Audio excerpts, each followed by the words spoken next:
প্রবাসীদের পক্ষ থেকে নোয়াখালী বিভাগ চাই, নোয়াখালী বিভাগ চাই, নোয়াখালী বিভাগ চাই, আর কোনো দাবি নাই, নোয়াখালী বিভাগ চাই। নোয়াখালীকে পূর্ণাঙ্গ বিভাগ ঘোষণা ও প্রশাসনিক বিকেন্দ্রীকরণ বাস্তবায়নের দাবিতে এবার ইতালির রোমে বাংলাদেশ দূতাবাসে স্মারকলিপি দিয়েছেন প্রবাসী বৃহত্তর নোয়াখালীবাসী। নোয়াখালী বিভাগ বাস্তবায়ন সমন্বয় কমিটি ইতালি শাখার আহ্বায়ক আব্দুল মান্নান হীরা ও সদস্য সচিব সাংবাদিক জায়দুল হক সোহেলের নেতৃত্বে এ স্মারকলিপি প্রদান করা হয়।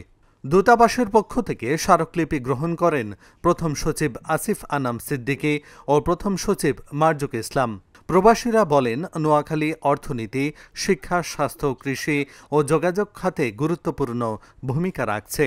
নোয়াখালী বিভাগ শুধু আঞ্চলিক স্বার্থ নয়, এটি দেশের সার্বিক উন্নয়ন কাঠামোর অংশ হিসেবেই বাস্তবায়ন করা উচিত। আজকের যে উপস্থিতি বা আজকের যেটা হয়তো আমরা একটু বৃহৎ আকারে আলোচনা করতে পারতাম বা আপনাদের সবার সাথে কথা বলতে পারতাম, কিছু বিশেষ কারণে আমাদের দূতাবাসের মাননীয় রাষ্ট্রদূত স্যার থেকে শুরু করে আমাদের অন্যান্য অফিসারদের প্রত্যেকেরই কিছু না মানে বেশ কিছু ব্যস্ততা রয়েছে।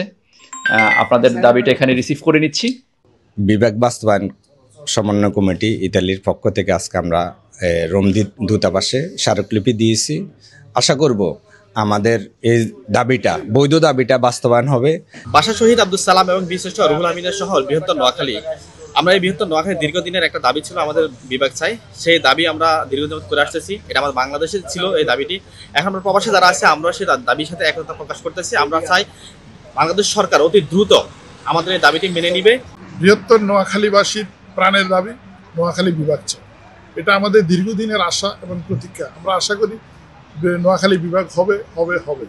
আজকে আমি বৃহত্তর নোয়াখালীর কণ্ঠস্বর হয়ে জোর গলায় দাবি জানাচ্ছি, আমাদের নোয়াখালী বিভাগ হোক। আমাদের নোয়াখালী বিভাগের দাবিতে আমরা আজকে ইতালির রোমে রাষ্ট্রদূতের কাছে বরাবর আমরা একটা স্মারকলিপি প্রদান করছি। আমাদের নোয়াখালীর বিশাল একটা জনগোষ্ঠী ইতালি রোমে অবস্থান করে এবং আমাদের সকলের দাবি নোয়াখালী বিভাগ চাই এবং আমাদের এই দাবি যৌক্তিক। আমরা বৃহত্তর নোয়াখালীবাসী, এটা আমাদের প্রাণের দাবি যে আমাদের বিভাগ হতে হবে। আমরা লক্ষ্মীপুর, ফেনী, নোয়াখালী নিয়ে এই বৃহত্তর এই এরিয়াটাকে বিভাগ করা এটা আমাদের সময়ের দাবি এবং প্রাণের দাবি। কারণ দেবে না কেন, এখানে আমাদের ঐতিহ্য ঢুকিয়ে আছে। এটা পুরানো ঐতিহ্য। কুমিল্লা থেকে আমাদের নোয়াখালী অনেক আগে প্রতিষ্ঠিত হয়েছে। আমাদের নোয়াখালীতে ৩১ লক্ষ জনগণ বসবাস করে। এটা অনেক বড় এরিয়া নিয়ে প্রতিষ্ঠিত নোয়াখালী। আমরা আমাদের প্রাণের দাবি আবারও বলতেছি যে আমাদের বিভাগ হতে হবে, বিভাগ দিয়ে দিবেন।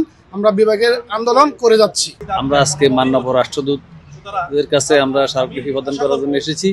আমার নোয়াখালী একটি ঐতিহ্যবাহী জেলা, এই জেলায় অনেক গুণীজনের জন্ম, তাই আমরা অনতিবিলম্বে আমরা নোয়াখালীকে বিভাগ হিসেবে ঘোষণা চাই। আমি বাংলাদেশ সরকারের কাছে দাবি জানাচ্ছি, আমাদের নোয়াখালীকে অনতিবিলম্বে বিভাগ করা হোক। এটা আমাদের দীর্ঘদিনের দাবি, প্রাণের দাবি। এটা শুধু আমাদের দাবি না, এটা ফেনী, লক্ষ্মীপুর সবার দাবি আমাদের সাথে। এখানে এই দাবিটা যৌক্তিক, কারণ আমাদের নোয়াখালী বিগত সরকারের আমলে বারবারই হয়েছে। নোয়াখালী আপনার শিক্ষার দিকে প্রথম, ধনী জেলা, সব দিক থেকে